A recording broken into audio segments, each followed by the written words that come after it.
नमस्कार, प्रणाम। मैं विजय तिवारी, आप सबका स्वागत है आपके YouTube चैनल पे रहस्य कथा में। और रहस्य कथा में एक सीरीज जो हम लोग आपके बीच में लेकर के आए हैं, गोरखपुर की राजनीतिक रहस्य और उसके संघर्ष का भाग 4 लेकर के हम आपके बीच में आए हैं। और हम इस पे चर्चा करेंगे महंत अवैधनाथ से योगी आदित्यनाथ तक का सफ़र और सत्ता, संघर्ष और विवाद। गोरखपुर की राजनीति में महंत अवैधनाथ के बाद योगी आदित्यनाथ का उदय हुआ। तो दोस्तों, गोरखपुर की राजनीति की कहानी सिर्फ इतिहास का हिस्सा नहीं, बल्कि यह एक जीवंत है। महंत अवैधनाथ के बाद गोरखपुर की राजनीति में एक नया चेहरा उभरा, योगी आदित्यनाथ के रूप में। लेकिन क्या आप जानते हैं कि इस सत्ता परिवर्तन के पीछे कई विवाद और संघर्ष छुपे हुए हैं। आज इस भाग में हम जानेंगे कैसे योगी आदित्यनाथ मंदिर की विरासत को संभाला और गोरखपुर की राजनीति में एक मजबूत पकड़ बनाई। तो चलिए शुरू करते हैं। महंत अवैधनाथ के निधन के बाद 1994 में योगी आदित्यनाथ जी ने गोरखनाथ मंदिर का कार्यभार संभाला। लेकिन यह सिर्फ एक धार्मिक भूमिका नहीं थी, इसके साथ साथ ही उन्होंने गोरखपुर की राजनीति में कदम रखा और 1998 में पहली बार वो गोरखपुर के सांसद चुने गए। लेकिन उनकी राजनीति हमेशा विवादों से घिरी रही। योगी आदित्यनाथ को हिंदुत्व का प्रबल समर्थक के रूप में देखा गया है।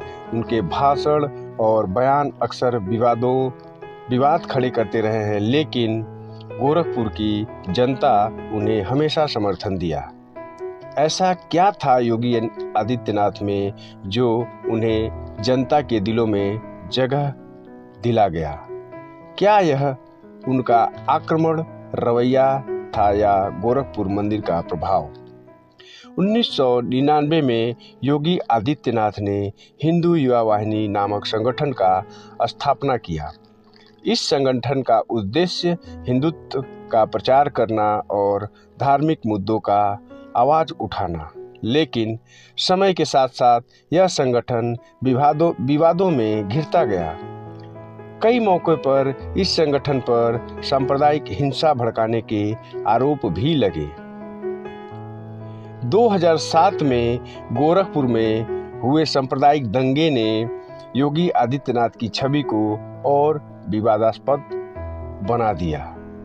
उन पर आरोप लगे कि उन्होंने सांप्रदायिक तनाव को भड़काया। उन्हें गिरफ्तार भी किया गया, लेकिन उनकी गिरफ्तारी के बाद गोरखपुर में भारी विरोध प्रदर्शन हुए। यह घटना योगी आदित्यनाथ को गोरखपुर की जनता के बीच एक मजबूत नेता के रूप में स्थापित करने में अहम बात साबित हुई। योगी आदित्यनाथ जी के कई बयान विवादित रहे हैं। उन्होंने कई बार धार्मिक मुद्दों पर आक्रामक टिप्पणियां की। उनके समर्थक इसे उनकी स्पष्टवादिता मानते हैं, जबकि विरोधी इसे सांप्रदायिक फैलाने का प्रयास मानते हैं। महंत अवैधनाथ के बाद गोरखपुर की राजनीति में सत्ता का एक नया समीकरण बना। योगी आदित्यनाथ ने गोरखपुर मंदिर के महंत की भूमिका में न सिर्फ धार्मिक बल्कि राजनीतिक तौर पे भी मजबूत किया। वे गोरखपुर की राजनीति के एक ऐसा नाम बन गए जिसे नज़रअंदाज करना नामुमकिन हो गया। लेकिन उनके इस सफ़र में कई ऐसे लोग भी थे जिन्होंने उनका विरोध किया। उनके खिलाफ साजिशें रची गईं, लेकिन हर बार योगी आदित्यनाथ ने अपने विरोधियों को करारा जवाब दिया।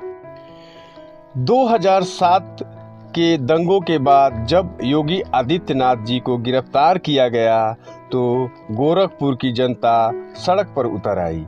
लोगों ने उनकी रिहाई की मांग करते हुए प्रदर्शन किए। यह घटना साबित करती है कि योगी आदित्यनाथ ने गोरखपुर की जनता के बीच एक गहरी छाप छोड़ी है। अगले भाग में हम जानेंगे योगी आदित्यनाथ के मुख्यमंत्री बनने के बाद गोरखपुर की राजनीति में क्या बदलाव आए, कैसे उन्होंने उत्तर प्रदेश की राजनीति को नई दिशा दिखाई। हर दौर में वो खड़ा रहा चट्टान बनकर, सियासत की हर चाल को किया पलटकर। जहां लोग हार मान गए रास्ते में, वहीं योगी ने इतिहास लिखा अपने बस्ते में। बहुत बहुत धन्यवाद आप सबका इस वीडियो को देखने के लिए।